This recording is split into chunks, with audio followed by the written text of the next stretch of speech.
Alors Mémé, Oui? c'était comment la saison 1 du Fat Show? C'est quoi la saison de Faliscocho? Non, non, c'est pas Falisco Show, c'est le Fat Show, c'est notre émission de télé, Mémie. C'est vrai? Mémé, on va te montrer ce que c'était la saison 1. On voit la séquence. C'était ça la saison 1 du Fat Show.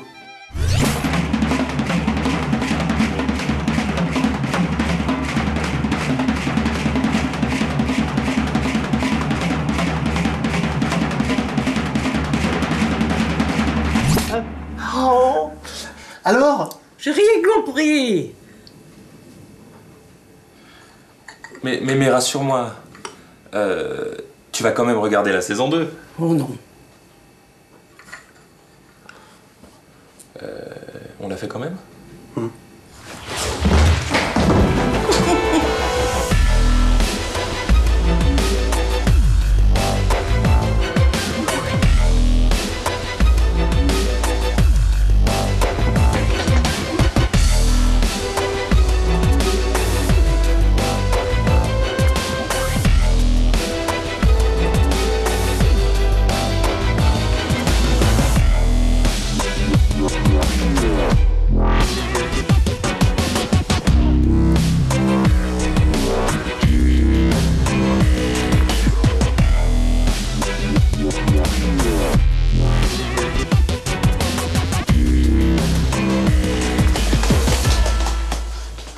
Qu'est-ce que vous foutez là?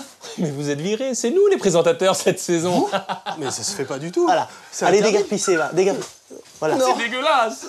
Quelle bande de losers. Nous sommes outrageusement enchantés de vous retrouver, chers convives audiovisuels. N'est-ce pas, messire Carlito du Saint-Prépuce? Mais très certainement, Duc McFly du Bon Appétit. Nous représentons la nouveauté du Fat Show saison 2 et nous sommes très fiers, un peu belges, de vous présenter des petites rubriques étoilées cette saison. Il est vrai, avec le retour de l'exquise Marina, qui, à travers des interpellations urbaines, ira traiter des grands sujets de notre société capitaliste. Et également le vigoureux Schneidebs qui nous présentera des métiers atypiques, qui piquent et pas pratiques. Allitération, j'adore. Un vie-ma-vie de Schneidebs en somme. Et les ornements qui font de ce spectacle télévisuel un chef-d'œuvre contemporain. Je pense bien entendu aux interviews naturelles et sans chichi, des sketchs tout à fait désopilants et de la musique en live adoucissant les mœurs. Puissions-nous, avant de passer aux jungles, Oui. visualiser cette femme relativement dénudée Ah, je vois. du clip Blurred Lines de Robin Thicke. Mais très naturellement. Voilà. Ah oui. C'est passablement habillé. Émilie Rajatkovsk. Rajit. Raja. Émilie Ratajkowski. Jabazet. Bah, Carlito, Ouais. excuse-moi de te déranger, t'aurais pas vu mon goûter? Une barre de chocolat? Bah c'est fou ça, je l'avais laissé là, elle est où? Bah, mon chocolat? McFly? T'as bouffé mon chocolat? T'as bouffé mon goûter? Mon chocolat? Mon chocolat? Mon chocolat, mon goûter, mon 4 heures, mon goûter! Je suis en dépression nerveuse, t'as bouffé mon chocolat? 100% cacao, mon chocolat! Calme-toi! Au lieu de chouiner, trouve une solution. J'ai pas de solution, je voulais juste du chocolat. J'en veux pas. Je vous aime plus, je repars.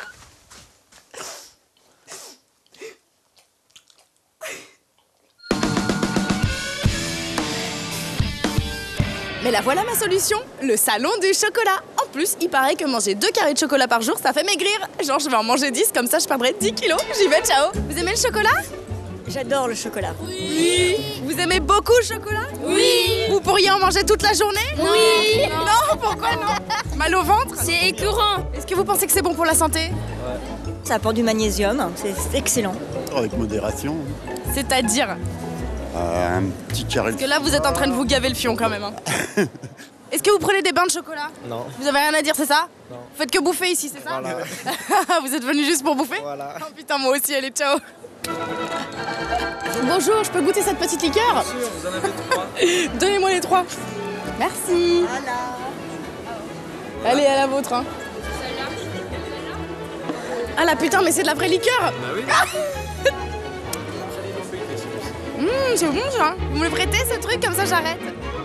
Vous voulez pas manger de chocolat? Super, merci. Au revoir. Monsieur, bonjour.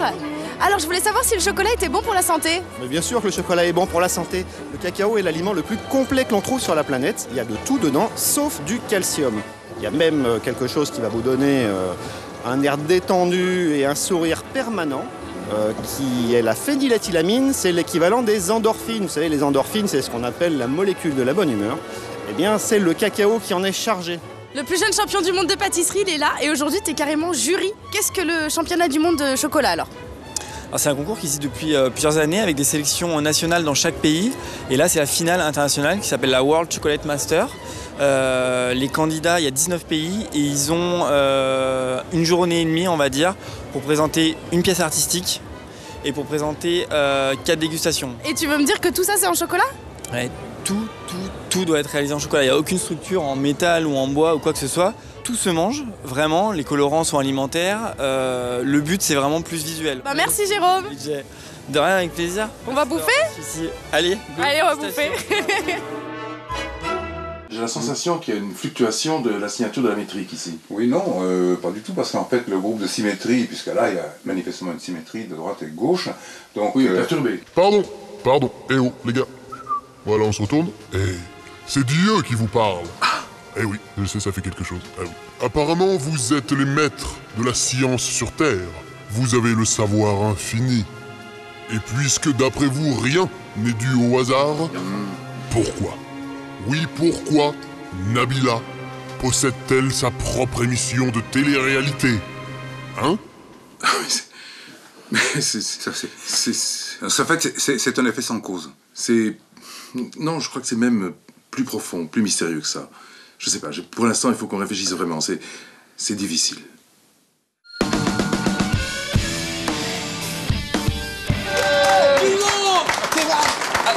Applaudissez à l'envers. Igor et Grishka, c'est incroyable. Moi, je me sens heureux. Est-ce que tu es heureux? Je suis très joyeuse. C'est le bonheur de vous recevoir. On est jeunes, on est très curieux, donc on a plein de questions. On va commencer par la plus pertinente d'entre elles. Est-ce que vous prenez des bains, du coup? Ça nous arrive, mais en microgravité seulement. Oui. Vous allez me... Mon cerveau... Oui, en micro, si tu veux. Alors, mon cerveau, voilà, je vais vous faire l'image de ce qui se passe. Mon cerveau est comme la cambrure de Beyoncé. Et vous êtes un peu Jay-Z. Qu'est-ce qui vous a mené plus jeune à cette voie scientifique? Qu'est-ce qui vous a fait aller dans cette direction, quoi?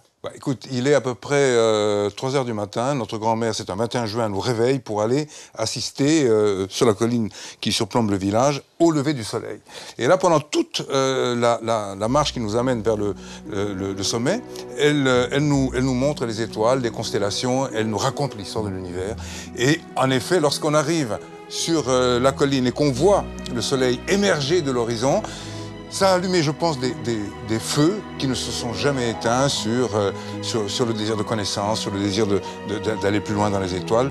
C'est comme ça qu'en effet, on est devenu scientifique. Tu avais quel âge? 12 ans? 8 ans? Non, on avait 4 ans. 4 ans? 4.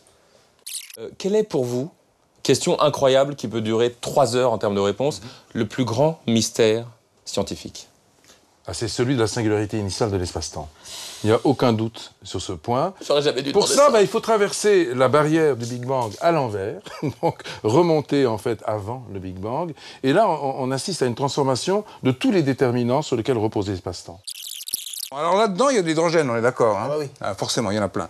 Or, il se trouve que l'hydrogène, tout l'hydrogène, et cet hydrogène-là, celui-là qui est là-dedans, il a été fabriqué pendant la première minute d'existence de l'univers et plus jamais après. Plus jamais après. Plus jamais après. Parce que le four cosmique était trop froid. Tout simplement. C'est pour ça que ça coûte 2,50 € quand on est dans le métro? Mais enfin, tu t'imagines? Franchement, c'est cher de ouf. On a sur Facebook un Jennifer Julia Royos, une téléspectatrice, qui nous demande quand est-ce que vous reviendrez avec une émission télé, tout simplement. On est en train de mettre en place, en fait, Temps X Junior. C'est pas vrai. Oh non. Oui, Attends. Junior. McFly. Oui. C'est une exclue? Oui, non, c'est une exclu. Non, c'est la première fois. Est-ce que vous la l'avez... première fois, c'est une exclu, vraiment. Est-ce que Hanouna le sait? Ah non. C'est qui? C'est qui? Les premiers à le savoir, c'est vous. Oui.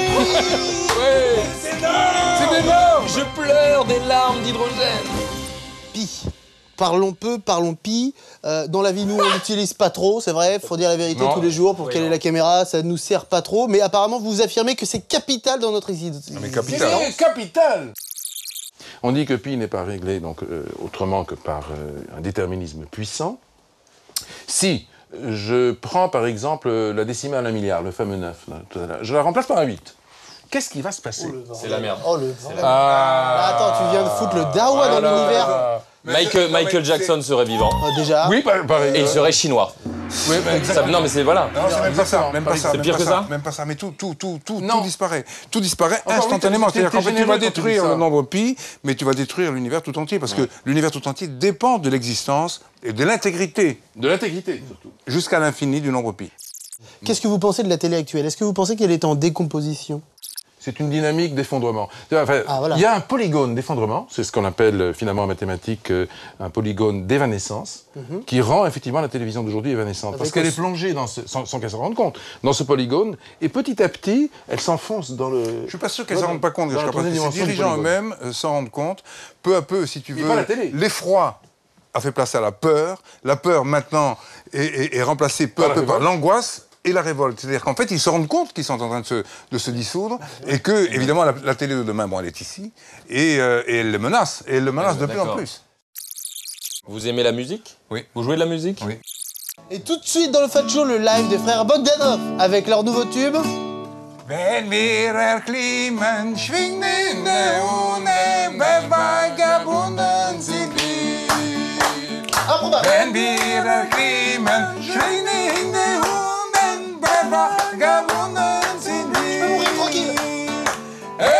Tout de suite, dans le Fat Show, le live.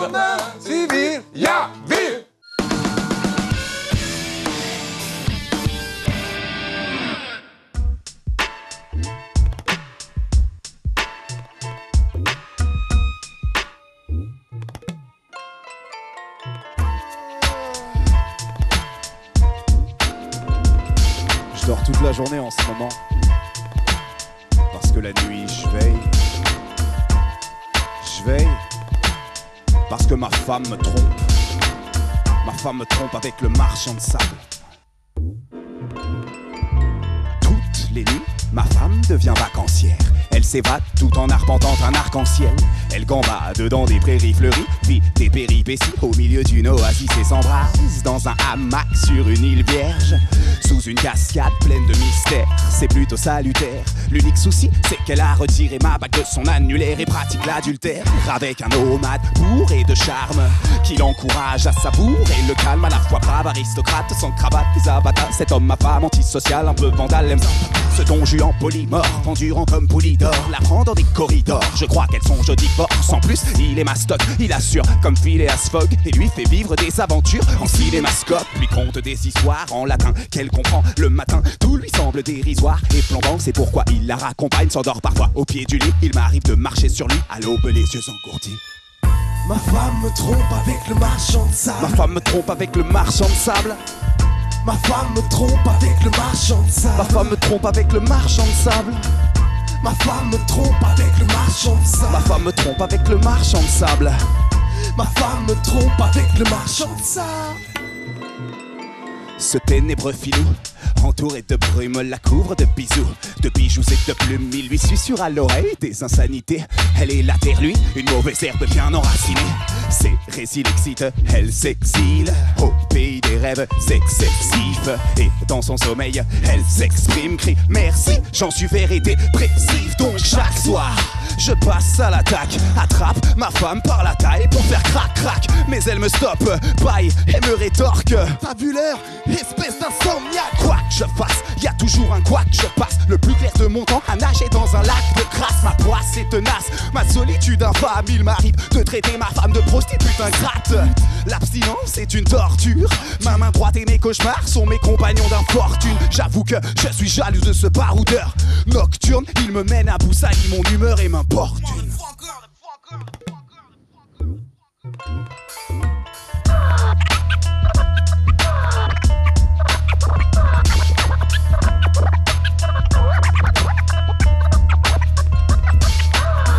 Ma femme me trompe avec le marchand marchand de sable. Ma femme me trompe avec le marchand de sable. Ma femme me trompe avec le marchand de sable. Ma femme me trompe avec le marchand de sable. Ma femme me trompe avec le marchand de sable. Ma femme me trompe avec le marchand de sable, t'imagines? Ma femme me trompe avec le marchand de sable. Avoir des cornes, ça fait vachement mal. Yeah, baby!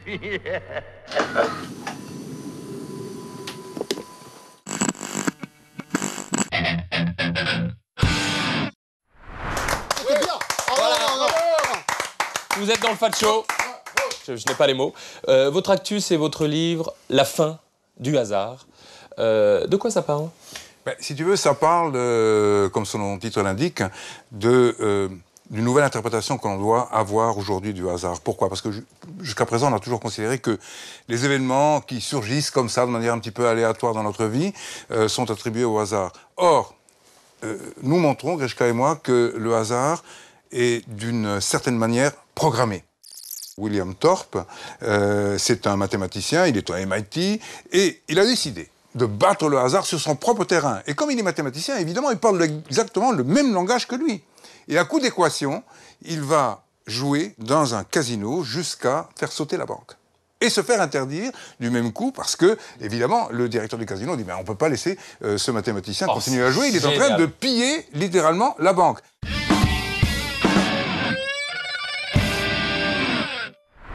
Il existe une suite très simple et en même temps, elle a été découverte par un mathématicien du Moyen-Âge qui s'appelait Fibonacci. C'est très simple. Vous prenez le 0, puis vous rajoutez le nombre qui vient juste après. Le 1. Ça fait 1. Donc 1 plus 0, ça fait 1. Donc dans la suite, vous avez maintenant 0, 1 et 1. Et puis vous allez rajouter le 1 au nombre qui précède, c'est-à-dire 1. Ça fait 2. Donc vous avez 1, 1, 2. Puis vous allez rajouter maintenant le nombre 2 à celui qui précède, c'est-à-dire 1. Donc, ça fait 3. Nous additionnons à chaque fois Et le puis, nombre précédent au nombre précédent. Voilà. Ça fait donc 0, 1, 1, 2, 3, 5, puis 8, puis 13, etc.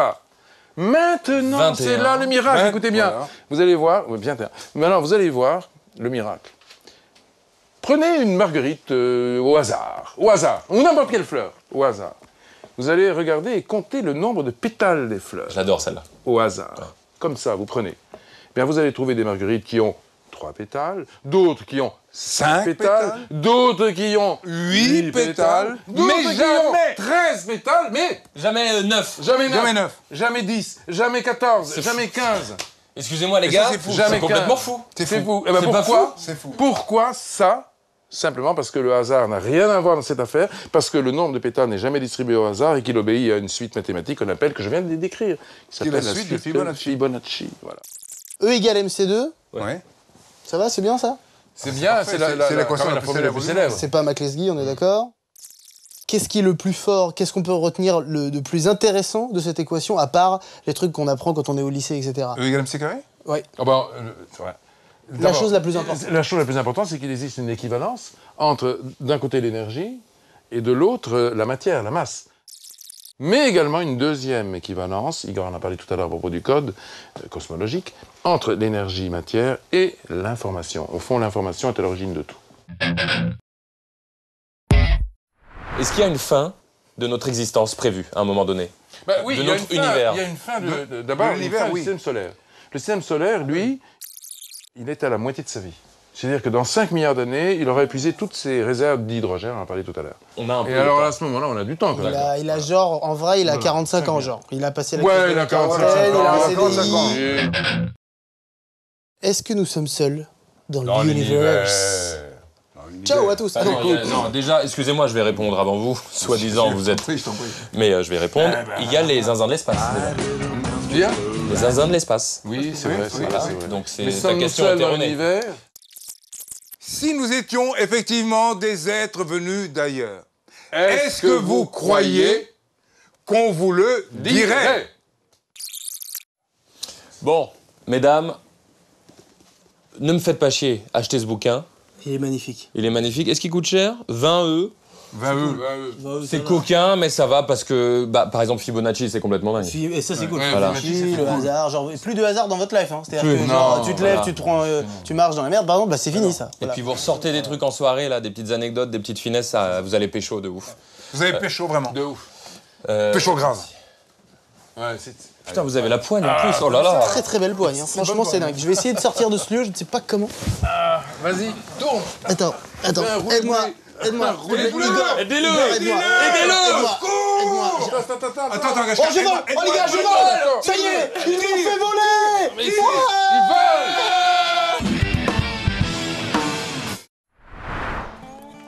Oui, bonjour. C'est quoi ça là? Bah c'est moi. C'est qui toi? Bah Valvulve. Valvulve? Valvulve, c'est toi? Bah oui. Mais qu'est-ce qui s'est passé? Comment c'est possible? Vous étiez parti la saison dernière, rappelez-vous. Bonne chance pour la saison 2. Il est où ce con? Qu'est-ce que je fous là? Merde. Y'a quelqu'un? Oh? Y'a quelqu'un? Y'a quelqu'un? Y'a personne. Dans le studio, ici? Ah ouais, dans le studio ici, mais vous étiez partis, les portes étaient fermées. Désolé. Ah, désolé. Enfin bon, il y avait 2-3 bouteilles d'eau par terre, quelques insectes. J'ai tenu pendant 4 mois. Et du coup, vous allez faire quoi maintenant, monsieur Valvulve? Bah, je vais chercher un nouveau taf. Hein. Du coup, vous allez aller au Pôle emploi? Bah, ouais. J'ai toujours rêvé que le conseiller soit une conseillère, voilà. Et au lieu d'avoir un visage gris, j'ai une paire de seins qui pourraient me... Encore vous, monsieur Valvulve, c'est bien. C'est pas une bonne surprise, ça? Non, si, waouh, waouh, waouh, happiness! Qu'est-ce qui s'est passé? Comme vous le savez, j'ai dû me rendre hier à Pôle emploi pour trouver un emploi. Et vous allez pas le croire, le seul job qu'on m'a trouvé, c'est conseiller Pôle emploi. C'est quand même très bizarre qu'ils vous reprennent après toutes les conneries que vous nous avez fait faire. Mais là, promis, c'est terminé. Que des vraies propositions. Ah, c'est vrai? Pas du tout. Je te dis. Qu'est-ce que je suis censé faire avec ça? Je vous en pose des questions.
Elle est bonne en plus.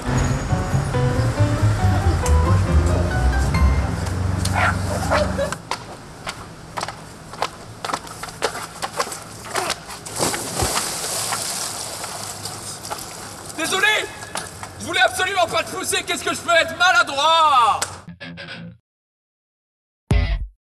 Alors comme il s'agit tout de même de la fin du premier épisode de la saison 2 du Fat Show, il a fallu qu'on trouve un truc très fort pour marquer l'événement. Alors voilà, on s'est réunis avec des professionnels pendant des heures dans une salle fermée, close, huis clos. On s'est creusé la tête et je crois qu'on a trouvé la bonne idée. Honnêtement, on est très fiers. Des mentos dans du coca. Non, pas du tout, c'est déjà vu. Il s'agit, tout au contraire, d'un immense guest qui dit tout le bien qu'il pense de notre émission. Le Fat Show? Bah, je connais pas et je m'en fous.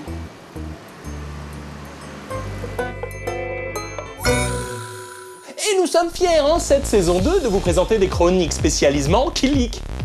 Je comprends ce que vous voulez dire, je comprends bien. Silence! Il transpire de l'avant-bras. Ah oui, putain! Putain, c'est salé! Si, wow, ça me fait plaisir de voir ce zizi. Ah, zizi. Ah, zizi, le petit zizi du bord de. Est-ce que quand vous vous bourrez la gueule, vous êtes aussi intéressant? En fait, voilà. Très franchement, ça nous est jamais arrivé.